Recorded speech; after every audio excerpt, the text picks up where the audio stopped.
All right, well, welcome back. This is our final video for this week. This is our digging deeper session. We're going to go back to where we were, so let's just jump that in and go ahead and take a look. So we're looking at traditional versus modern history. Where is the divide and how do we know? And what makes the two so distinguishable from one another? That's where we're going to look. So the first one I want to look is we're just going to look at some differences, some very specific details, and comparing the two kinds of ways of life during this time. And I think that's probably the best way to sort of look at history, whether it's traditional or modern, is what was life like? The totality of life, what was it like? So under traditional history, you use natural energy, natural power, animals, water, wind, fire, things like that. But in modern history, we have man-made energies and power, coal and fossil fuels, steam, locomotion, things like that. Now we have machines doing the work for us.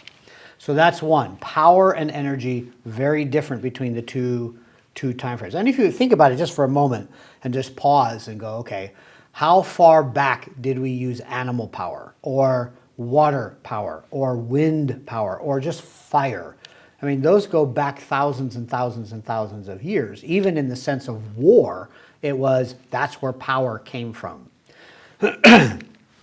Next one is living. Where does it live? Well, in traditional, we are rural,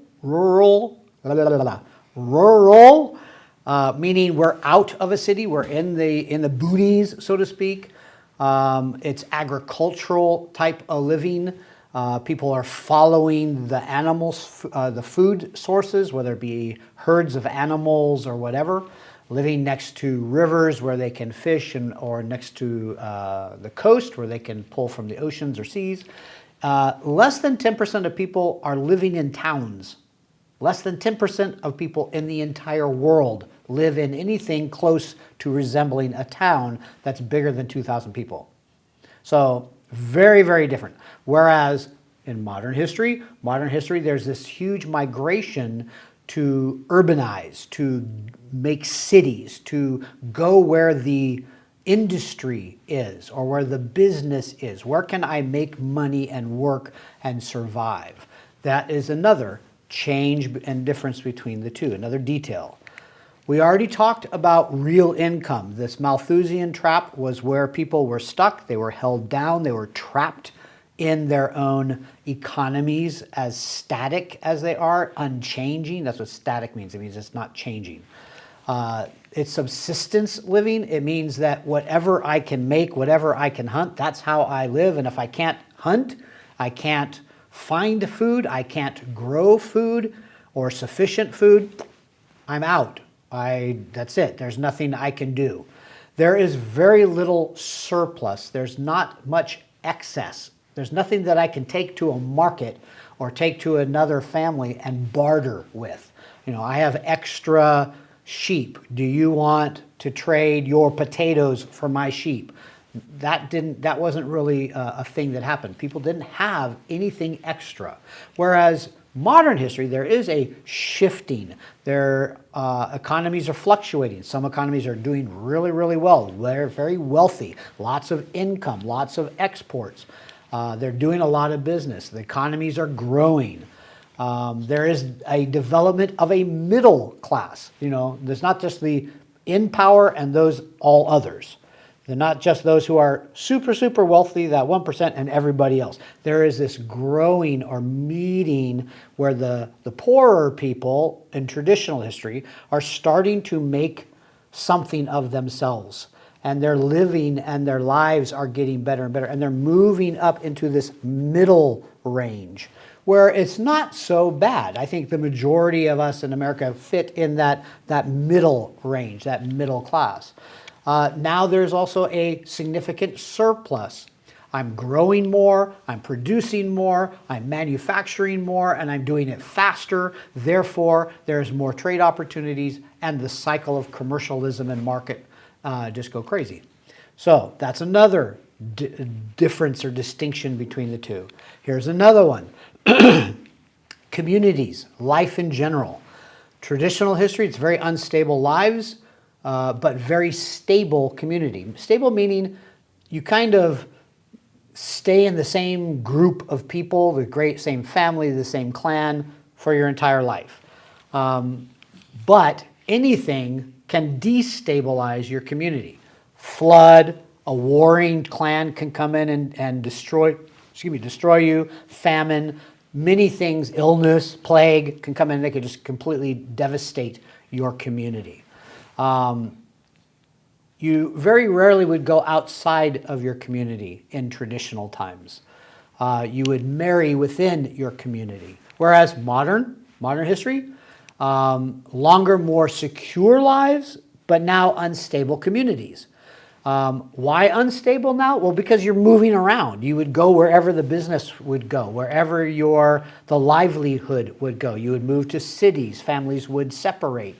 Very, very rarely in the United States today would we have an entire family, all the brothers and sisters, all the aunts and uncles, everybody living in the same town.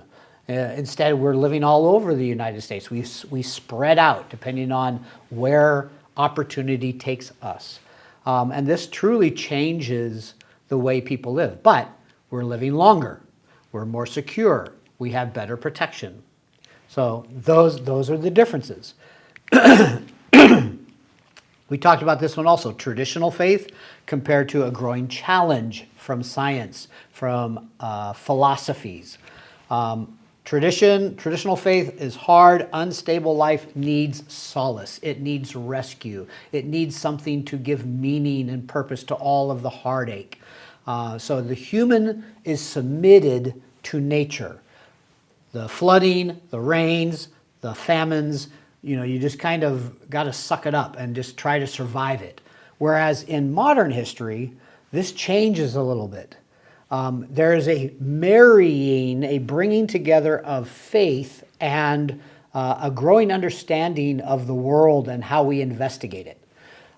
Humans are seeking ways to control nature, to hold back water for flooding, to protect themselves by having more storage of foods in case those times of famines, et cetera, et cetera. There is a big change in this regard.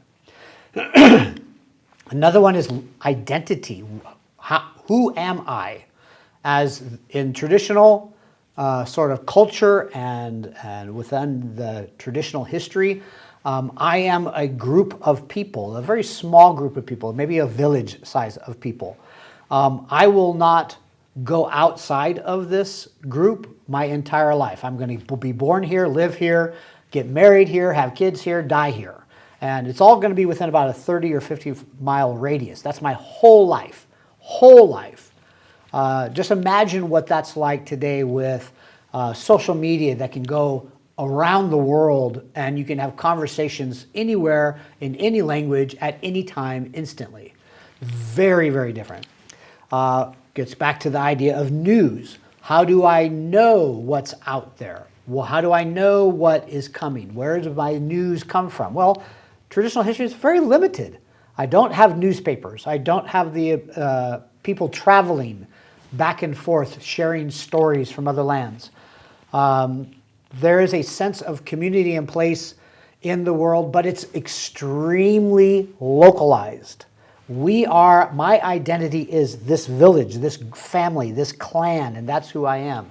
And there are many, many, many, many languages and dialects that are spoken all over the place. So when it comes to trying to understand one another, that's a big problem. We don't have a common means of communication. Modern history, you have mass identity, large cultural influences. I may be living in India, excuse me, but the styles and fashions from Paris and from Britain are the things that I see in magazines and that I want to try to imitate. I want clothes like that. There are fewer languages. Dialects are becoming more more unified, so to speak. They're more shared. And so you end up with the ability to cross communicate. I can cross different dialects and different languages much easier. There's much more independence from outsiders. I am more independent on my own. My own city can take care of itself. We are self-reliant. And there's greater travel, greater trade, and the vast amount of knowledge is being shared all over the globe. Very, very different from traditional, thousands and thousands of years of what would be traditional here, history. And then kingdoms, nation groups. When I say kingdoms in quotations, in air quotes, it's really how things are governed. So in traditional history, you have weak kingdoms, simple states, simple forms of government, usually a king or a clan leader and everybody else. Top extract to boost money and power. So the top ones, they pull money and resources from the ones beneath it. It's not very well organized. It could be very spread out. If I am a top guy and I want my bottom guys to do something, my workers, my peasants to do something, it might take a long, long time for that to trickle down, that information to trickle down to get there. So it's not a very strong structure. Whereas in the modern history, we have those revolutions I spoke of in the last video. We have this change in government, this change in idea of how people are governed. And so we have organized governments, we have greater international influence because now we are a much larger entity. We are a much more bigger threat than a little bitty village when we're a big empire. Excuse me. Political involvement captures a greater percentage of the people. People want to participate in the politics of society. And that's another change that comes between traditional and modern. So this takes us back to our cycle of choices. Think about, as you're reading through your book, reading through your materials, as you're considering history during these times, traditional, whether modern, consider what situations people are being brought into. The discovery of the New World. Well, there was a situation that motivated the launch of Christopher Columbus and others to go look for whatever was out there, whatever their reasoning was for leaving in the first place, for financing it in the first place. Certain problems, certain opportunities. So as you're looking at this unfold, life and history unfold, keep these things in mind. Keep these cycles, choices, problems, opportunities. What is the situation? Because in every situation, there's multiple perspectives. Christopher Columbus coming to the New World, upon arrival, that's a new situation. And the Spaniards have a much different perspective than the people who are living in those territories already. And then other countries who are looking at the Spaniards going, hey, the Spaniards just went over yonder and they just found this new land. We better do something about that. That situation brings a lot of different perspectives. So we have to pause, look at the different perspectives, who is involved, who are the players, and what's the benefit, and what are their choices. And that's where we are going when it comes to our class. Your homework for this week comes from a book by Mortimer. It's The Time Traveler's Guide to Medieval History, or Medieval England. I want you to read the first chapter, and you're just looking for those signs of traditional history. He takes you through towns and landscapes and the rural area and the cities and London and things like that in that first chapter, and he just starts telling you what you are looking at. It's kind of like a tour guide. So I want you to consider what he says and see if you can spot any of those things, any of those components of traditional history. What do you see? And then you can fill out and complete the traditional and modern versus modern history worksheet that's in the Google Classroom. So other than that, have a great week. We'll see you in class and we'll talk to you soon.